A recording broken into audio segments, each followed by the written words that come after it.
اعوذ باللہ من الشیطان الرجیم بسم اللہ الرحمن الرحیم۔ تمام دوستوں کو محمد حسنین کی طرف سے السلام علیکم۔ آپ دوست دیکھ رہے ہیں پیس آف اسلام HK۔ آج ہم بات کریں گے حضرت ہود علیہ السلام کے بارے میں۔ تو ویڈیو شروع کرنے سے پہلے سب دوستوں سے گزارش ہے کہ پلیز ایک دفعہ درود پاک پڑھ لیں، کیونکہ جو شخص ایک دفعہ درود پاک پڑھتا ہے تو اللہ تعالیٰ اس کے 10 درجات بلند فرما دیتا ہے اور اس کی 10 نیکیاں بڑھا دیتا ہے، 10 برائیاں ختم کر دیتا ہے۔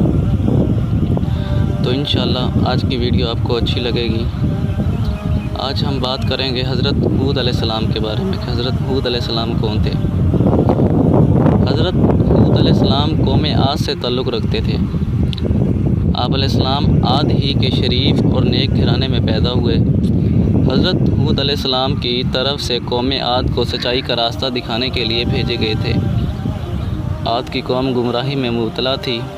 طرح طرح کے برے کام کرنا، ظلم و زیادتی، لوٹ مار کرنا ان کی عادت بن چکی تھی۔ خاص کر کے کمزور طبقہ ان کے ظلم و زیادتی کا شکار تھا۔ غریب کاشتکاروں کی زمینیں اور ان میں پیدا ہونے والا اناج مارو دھاڑ کر چھین لیا کرتے تھے۔ انہیں فصل اگانے کی بھی مہلت نہیں دیتے تھے، اس لیے کمزور طبقہ بھوک افلاس میں اپنے دن گزارتا تھا۔ قوم عاد کا پیشہ کاشتکاری تھا۔ وہ زراعت کے طریقوں سے بھی اچھی طرح واقف تھے۔ اس کے علاوہ پہاڑوں کی چٹانیں کاٹ کر ان پتھروں سے مضبوط عمارتیں بناتے، پہاڑ کے غاروں میں بھی رہتے تھے، پتھروں سے شکار کرتے تھے، جانوروں کو آگ میں بھون کر کھاتے تھے۔ عاد کے لوگ عیش و عشرت کی زندگی بسر کرتے تھے، لیکن غریب اور محتاجوں کا خیال نہیں رکھتے تھے۔ بھوکوں کو کھانا نہیں کھلاتے، بلکہ ان کے پاس جو کچھ بھی کھانے کے لیے ہوتا چھین لیتے۔ جو لوگ اللہ کو بھول کر پتھروں کو پوجتے ہیں، ان کے دل رحم سے خالی ہوتے ہیں۔ عاد کی قوم بھی مورتیوں کی پوجا کرتی تھی۔ عاد کی قوم کے لوگ ان کے آگے سجدہ کرتے، ان سے مرادیں مانگتے۔ حضرت ہود علیہ السلام اللہ کے نبی تھے۔ وہ بت پرستی سے روکتے تھے، ظالموں کو ظلم کرنے سے روکتے تھے، اللہ کی طرف بلاتے۔ آپ اپنی قوم سے کہتے، ایک قوم اللہ کی عبادت کرو، اس کے سوا کوئی بھی عبادت کے لائق نہیں۔ وہی ایک ذات ہے جس کی عبادت کرنی چاہیے، جس نے زمین، آسمان، شجر اور پتھر کو پیدا کیا۔ یہ قوم تمہیں کیا ہو گیا ہے جو اللہ کو چھوڑ کر بتوں کو پوج رہے ہو؟ ان بتوں کی پوجا سے تمہیں کچھ حاصل نہیں ہوگا، تمہاری سراسر جہالت اور گمراہی ہے۔ بہتر یہ ہے کہ تم ان بتوں سے منہ موڑ لو جنہیں تم نے اپنے ہاتھوں سے بنایا ہے۔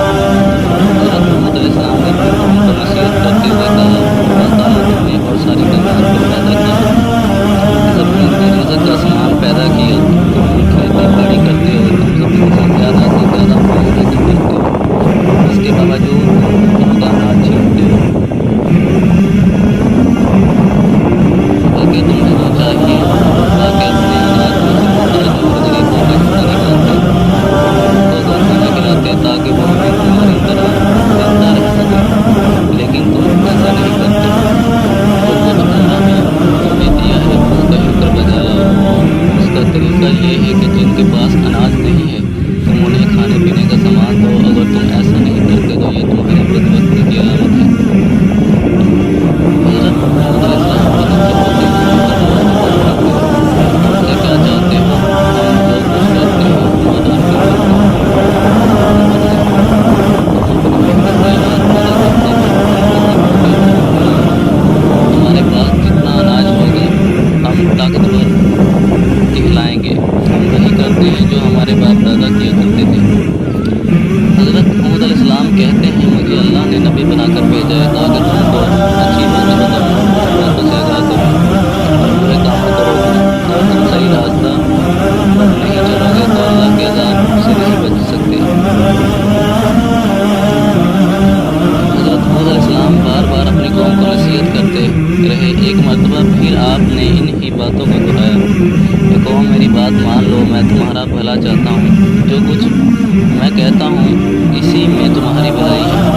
حضرت حود علیہ السلام نرمی سے سمجھاتے کہ کسی کمزور پر ظلم نہ کرو، کسی کا رزق تنگ نہ کرو۔ انہیں پیار سے سمجھاتے کہ اے قوم، میں تمہارا بھائی ہوں اور دوست ہوں، میں تم سے کچھ نہیں مانگتا، میں جو کچھ کرتا ہوں اس کا صلہ مجھے اللہ دے گا۔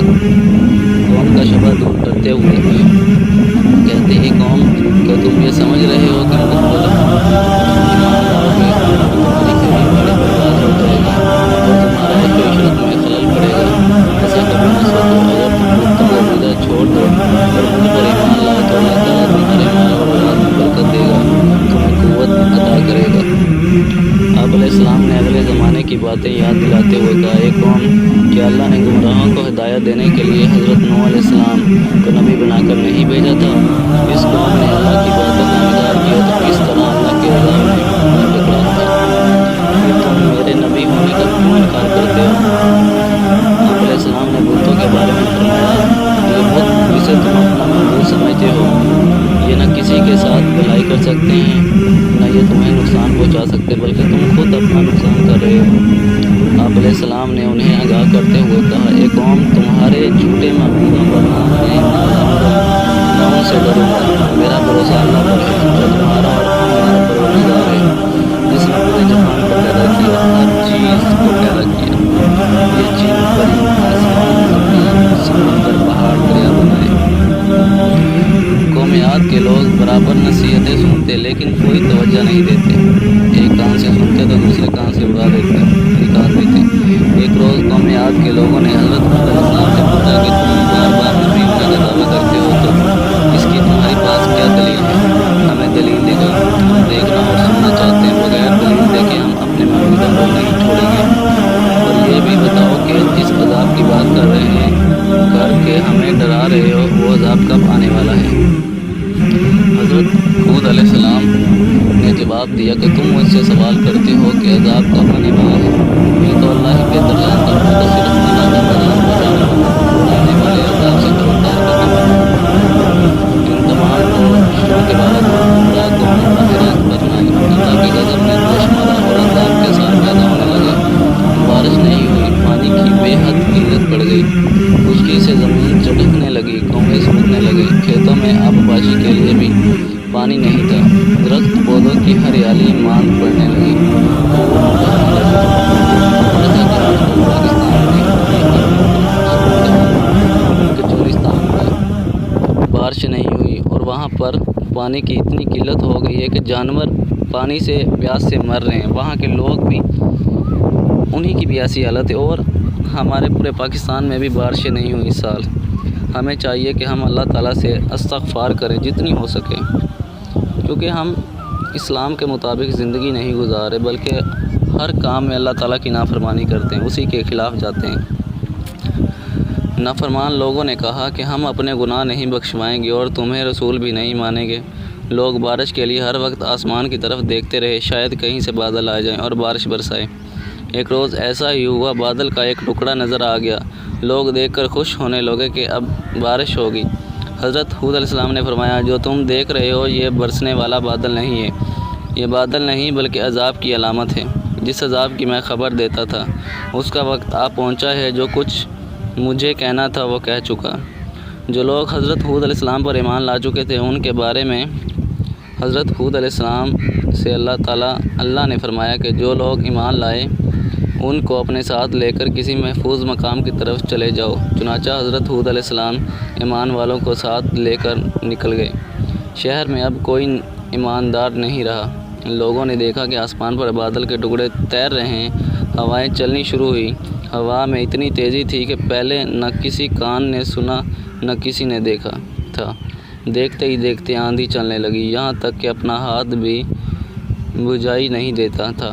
ہر طرف مٹی اور دھول اڑ رہی تھی، بڑے بڑے درخت جڑ سے اکھڑنے لگے، ہر طرف اندھیرا چھا گیا، ہر شے ہوا میں اڑنے لگی، آدمی بھی نہیں ٹھہر سکتا تھا نہ بیٹھ سکتا تھا۔